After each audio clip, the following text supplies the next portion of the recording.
আমি ছোট থেকে খুব সংসারী একটা মেয়ে। আমার সংসার করতে খুব ভাল লাগতো।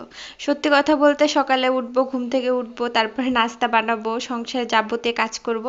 এগুলো করার প্রতি না আমার একটা অন্যরকম একটা নেশা কাজ করতো। যেটা সত্যি কথা বলতে এই জন্য অল্প বয়সে আমার বিয়েও হয়ে যায়।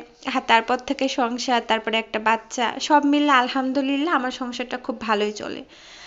আর কিছু কিছু মানুষ আছে যারা সংসার করতে পছন্দ করে না, তাদের উদ্দেশ্যে একটা কথা বলি, আমরা মেয়েরা জন্মই নিয়েছি সংসার করার জন্য, কারো সংসার গুছানোর জন্য। আমাদের কিন্তু বাড়িঘর নেই, তবে আমরা কিন্তু মেয়েরা কিন্তু অন্যের ঘর সাজাতেই ব্যস্ত থাকি। এই যে দেখেন, ছোটবেলা থেকে বাবা মায়ের ঘর সাজাতাম, এখন নিজের নিজের তো বলতে কিছুই নেই, সে বাড়িতে এখন অতিথি হিসেবে যায়। এখন স্বামীর ঘর সাজাচ্ছি, যতক্ষণ আপনার তার সাথে সম্পর্ক আছে ততক্ষণ আপনি সেই বাড়ির মালিক। আর যখন আপনার তার সাথে সম্পর্ক থাকবে না, তখন থেকে আপনি তার বাড়ির কেউ না।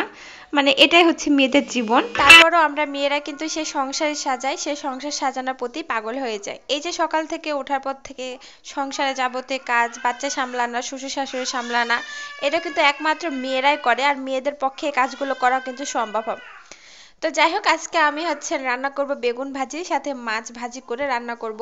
আর এগুলো হচ্ছে পাঙ্গাস মাছ। পাঙ্গাস মাছ সবসময় আমার খুব পছন্দের একটা খাবার, মানে যে কোনো মাছের তুলনায় পাঙ্গাস মাছটা আমার খুব পছন্দের একটা খাবার।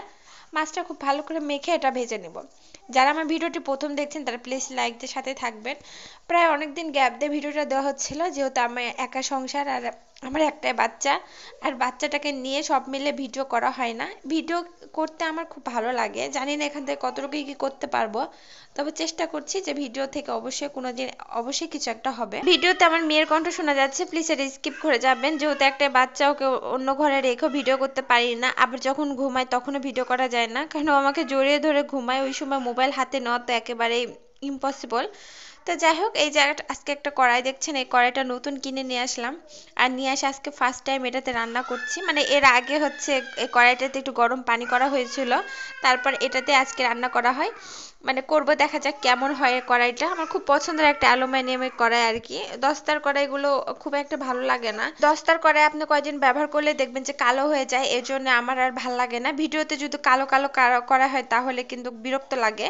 তো রাফ ইউজ করার জন্য এই কড়াইগুলো বেশি ভালো হবে। আবার নন স্টিকের কড়াই আবার আমার কাছে অতটাও ভালো লাগে না, মানে রাফ ইউজের জন্য না, মাঝে মাঝে বের করে রান্না করা হয়। তো যাই হোক, আমি এখানে আলুটাকে খুব ভালো করে লাল লাল করে ভেজে নিয়েছি। আপনাদের ভাইয়া সবসময় আলুটাকে সুন্দর করে ভাজতে বলে, বলে যে একটু লাল লাল করে ভাজবা, তাহলে এটা খেতে অনেক বেশি মজা হবে। তো আমি আলুটাকে ভেজে তারপর এখানে বেগুন দিয়ে দিলাম। দেওয়ার পর এটা খুব ভালো করে আলু বেগুন সবগুলো সুন্দর করে কষিয়ে নিব।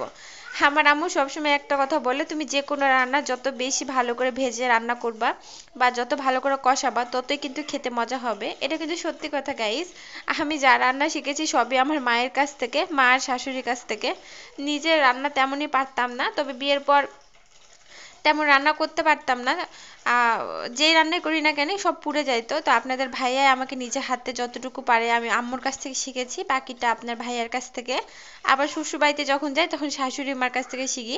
এই হিসেবে আলহামদুলিল্লাহ এখন আমি খুব ভালো রান্না করতে পারি। মানে সবাই তো প্রশংসা করেই, নিজের রান্না তো আর নিজে প্রশংসা করা যায় না, কিন্তু সবাই বলে আলহামদুলিল্লাহ আমার হাতের রান্না এখন অনেক ভালো। আগে কিন্তু এতটাও ভালো ছিল না। এখন সবাই মন রক্ষা করার জন্য বলে কিনা জানি না, তবে আমি চেষ্টা করি আমার মতন করে রান্না করার জন্য। মেয়েদের রান্না হচ্ছে একটা আর্ট, কারণ তারা যতটুকু হচ্ছে রান্না করে নিজের মন থেকে রান্না করে, কেউ কখনো মনের বাইরে যে কোনো কাজই করতে পারে না। অনেক শ্বশুরবাড়িতে আছে দেখবেন যে ছেলের বউয়ের রান্না বলেন খুঁত ধরে, এটা একেবারে ঠিক না। কারো রান্না যদি খারাপ হয় তাকে হচ্ছে উৎসাহিত করতে হবে, বলতে হবে যে হয়েছে তুমি আর একটু ভালো করো বা এটা একটু কম হয়েছে। অনেক বাড়িতে আছে ছেলের বউ রান্না হইলে এটা হয়েছে ওই হয়েছে সেটা হয়েছে, এভাবে করে কখনো তার মন মানসিকতা খারাপ করা উচিত না। তো আমি যখনই রান্না খারাপ করতাম সবসময় আমার শাশুড়ি বলেন শ্বশুর বলেন খুব সাপোর্ট করতো। মানে খারাপ রান্নাও বলতো খুব ভালো হয়েছে, তুমি চেষ্টা করো আরো ভালো হবে। ইনশাল্লাহ এখন তাদের পছন্দ মতনই সব করার চেষ্টা করি। দোয়া করবেন যেন এভাবে সংসারটা সাজিয়ে নিতে বলি। ওই যে বললাম মেয়েদের কোনো ঘর হয় না, এভাবে করে পরের বাড়ি গিয়ে পরের মানুষগুলোকে আপন করে নিয়ে সংসার করতে হবে, এটাই হচ্ছে আমাদের মেয়েদের জীবন। আর এভাবেই আমাদের সারা জীবন চলতে হবে। বুড়ো বয়সে ছেলের বউয়ের ঘাড়ের উপর চেপে থাকতে হবে। আমাদের মেয়েদের নিজস্ব কোনো কিছুই নেই। তো সেখান থেকে আলহামদুলিল্লাহ আমার যেভাবে দিন যায় সেভাবেই মানে আর 5টা মেয়ের মতনই আমার দিন যায়। সকাল থেকে উঠে রান্না বান্না, বাচ্চা সামলানো, শ্বশুর শাশুড়ি সামলানো, সব মিলে আলহামদুলিল্লাহ আমার সংসার এটাই। আমি আমার ডেইলি লাইফস্টাইলের সাথে আজকে এই রেসিপিটা শেয়ার করলাম। পাঙ্গাস মাছ দিয়ে বেগুন আলু ঝোল রান্না করলাম। আশা করি আজকে ভিডিওটি আপনাদের ভালো লেগেছে। অনেকদিন গ্যাপ গেল, একটা ছোট্ট ভিডিও দিলাম, সাথে থাকবেন। ধন্যবাদ।